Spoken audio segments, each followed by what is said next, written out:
সুপ্রিয় দর্শক, আসসালামু আলাইকুম। আজকে চলে আসছি পাটতিল্লি বাজার, সাটুরিয়া, মানিকগঞ্জে।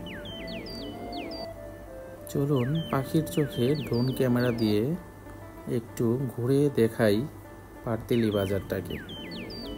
তো সবাই দেখতে থাকেন, আর দেশ এবং দেশের বাইরে থেকে যারা আমার শখের ক্যামেরা চ্যানেলের ভিডিও দেখেন তারা অবশ্যই একটা লাইক, কমেন্ট অথবা একটা শেয়ার করতে ভুলবেন না।